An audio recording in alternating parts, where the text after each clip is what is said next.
Good afternoon, Captain Velez. Good afternoon, fellow cadets. I'm Cadet Bell, and today I'll be briefing you on the B-52, nicknamed the Stratofortress, a bombing aircraft used by the United States military.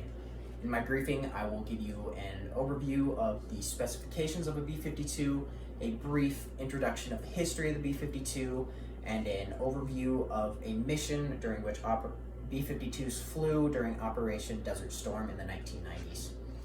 The B-52's primary function is as a heavy bomber. The length of a B-52 is 159 feet with a wingspan of 185 feet and height of 40 feet. It weighs 185,000 pounds and can carry a payload of up to 70,000 pounds.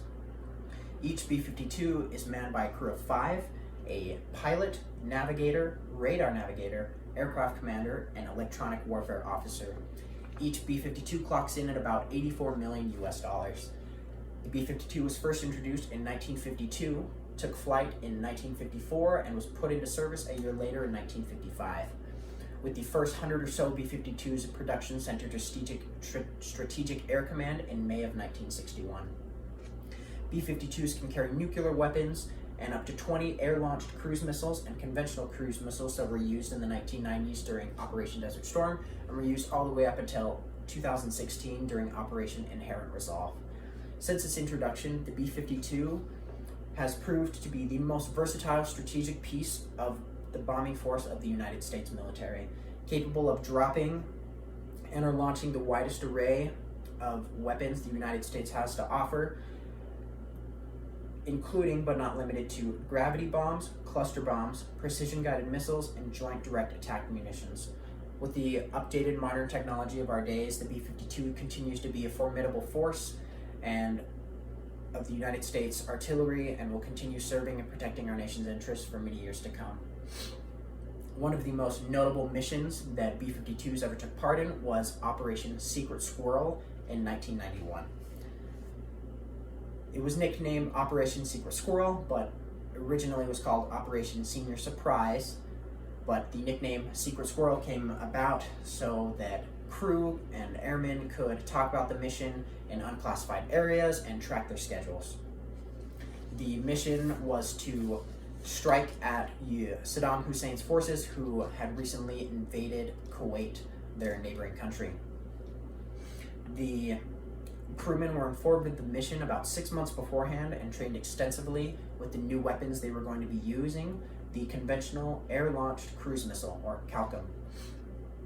The mission was meant to be a quick and intense strike at Hussein's forces, striking key communication infrastructure, and marked the first time that GPS had ever been used to guide a missile towards its target. The Secret Squirrel mission was done at great risk because at the time we did not know whether or not the Iraqi had anti-aircraft capabilities, but the mission was executed rapidly and intensely to avoid ground or air-to-air fire. The mission marked the longest combat flight ever undertaken, logging over 14,000 continuous miles, 35 hours straight. The crew underwent intense training to prep themselves mentally and physically to be able to fly and be in the air for that long. After the kickoff of Operation Secret Squirrel and Desert Storm, the B-52s continued to be a formidable force during the entire campaign. 170 plus B-52 crews totaled 1,741 missions, totaling 15,269 combat hours, during which over 27,000 tons of munitions were dropped, greatly helping the United States and our allies during Operation Desert Storm. Today I have briefed you on the B-52 aircraft.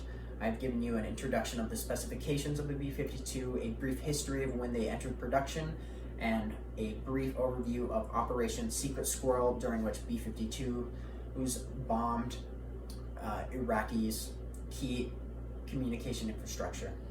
This concludes my briefing. Are there any questions?